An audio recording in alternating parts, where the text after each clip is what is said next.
US President Donald Trump has delivered an address amid the US-Iran war. Now, flexing US military muscle, Trump has said that the US has achieved 90% reduction in Iran's ballistic missile launches. Speaking about the Strait of Hormuz issue, he said that many countries are enthusiastic to help open the Strait of Hormuz and even urged South Korea and the European powers to pitch in as well. He also said that he will step up Venezuela oil production rapidly to meet the global shortage when it comes to the energy sector. Listen in. Decimated, their radar is gone, and their leaders are gone. Other than that, they're doing quite well. They've been a terror for 47 years, and now I guess the world, through the United States, with the help of Israel, is doing what should have been done many years ago. Should have been done many years ago. Since the beginning of the conflict, we've struck more than 7,000 targets across Iran, and these have been mostly commercial and military targets. We've achieved a 90% reduction in their ballistic missile launches and a 95% reduction in drone attacks. The missiles are trickling in now.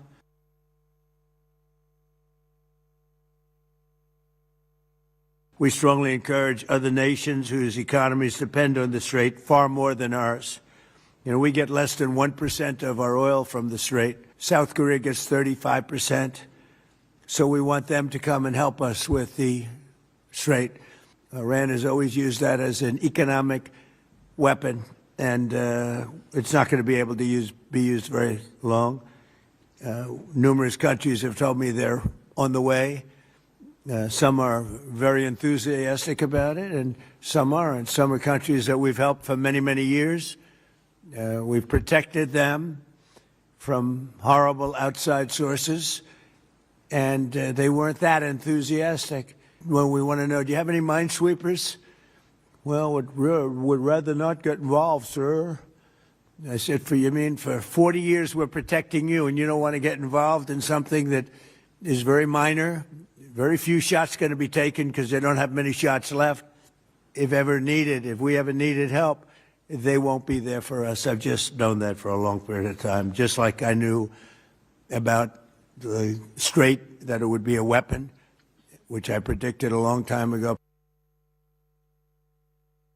We're hammering their capacity to threaten commercial shipping in the Strait of Hormuz with more than 30 mine-laying ships destroyed. We hit, to the best of our knowledge, all of their mine-laying ships. Now they can put them on other types of ships, I guess, and drop them in.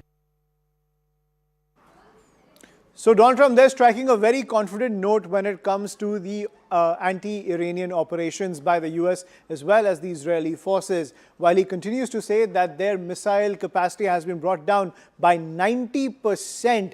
The Iranian operations continue. So why is it difficult when it comes to managing the entire Iranian theater for the United States as well as Israel? If we consider boots on the ground, we see the geographical difficulties that any kind of military force will have to face, because Iran is not like Iraq. Number one, if you see the Zagros Mountains, any movement coming in from this side of the war theater will face a challenge from the Zagros Mountains.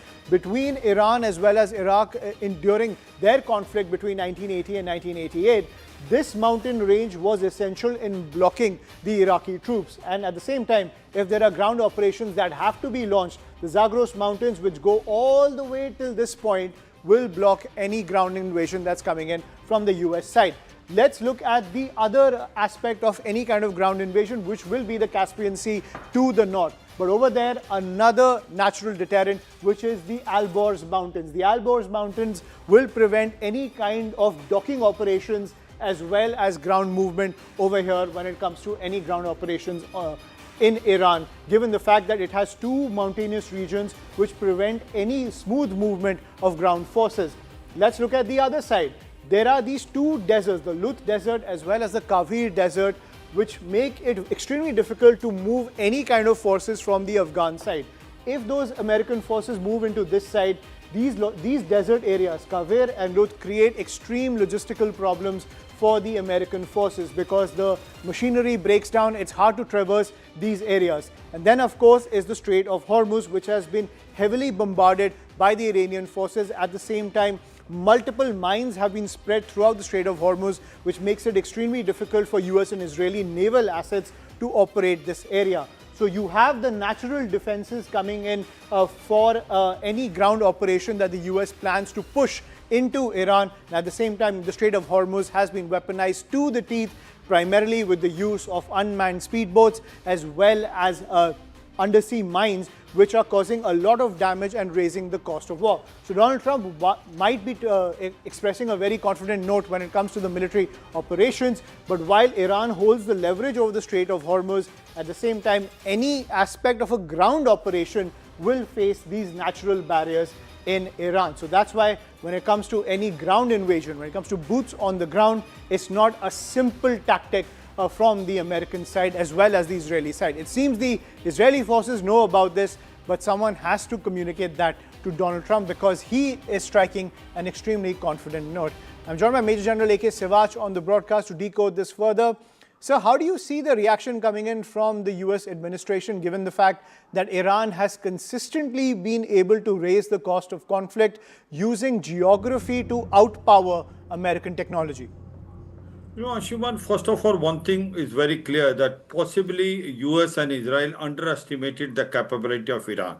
They never thought that Iran has such a resilience that they will fight till the last. And the point is that whatever victory the Americans got in Venezuela, they were thinking it will be the same victory they will able to achieve in Iran without realizing it that Iran is a large country which has got a number of different, you can say, problems. They possibly thought after Ayatollah al-Khamenei was killed along with 40 to 50 commanders that Iran will come to its knees and then things will be very easy. But it is not been there. There are four reasons. One is that Iran has been knowing it that this is the way the Americans and Israelis are going to go. They have learned the lesson on 12th day war. They have decentralized the IRGC. They divided into 31 province and they have a succession plan at 4 levels. So it had really not made a difference once Ayatollah al-Khamenei was killed. In fact, they become more bold and aggressive. The second thing is that they have made use of Strait of Hormuz and by fighting non-conventional warfare, which is asymmetric warfare. They have mined that. They have made sure it is blocked. It is now affecting the world economy. Third thing is they have started striking to the military bases in Middle East, and they were threatening them that if you will be joining US, we will be then striking on the energy sector also. And the fourth thing what they did is that in addition to themselves, the Hezbollah and Houthi rebel also became very active. Hezbollah is from the northern part of Israel and Houthi rebel have now become very active in Red Sea, and they are also not allowing any ship to now pass through Mediterranean going toward the Europe. So Right. overall, if you see the strategy is very well planned, and as we were discussing, in case the US think that they can put boots on the ground,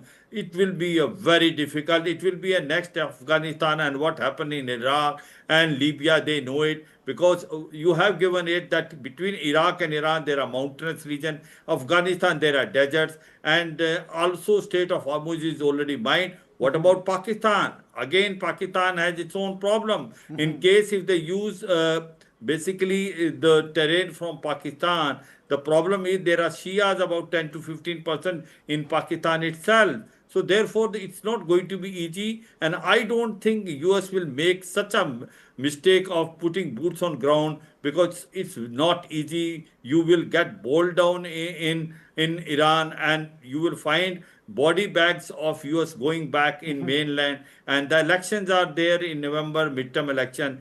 As it is, the popularity of Donald Trump is slipping down. He wants to now have a sort of exit which is honorable, and Right. he's not able to get that. That's the main thing. Right, but he doesn't have a clear exit plan, and already over 13 servicemen have been killed in the conflict. So any strategy to put boots on the ground will only increase the cost of war for Donald Trump. And as you were pointing out, General Siraj, the terrain is extremely difficult for any ground operations. It is not like Iraq, and you could be bogged down in another Afghanistan and Iraq type situation, which could turn into another endless war, something Donald Trump campaigned against. But this is what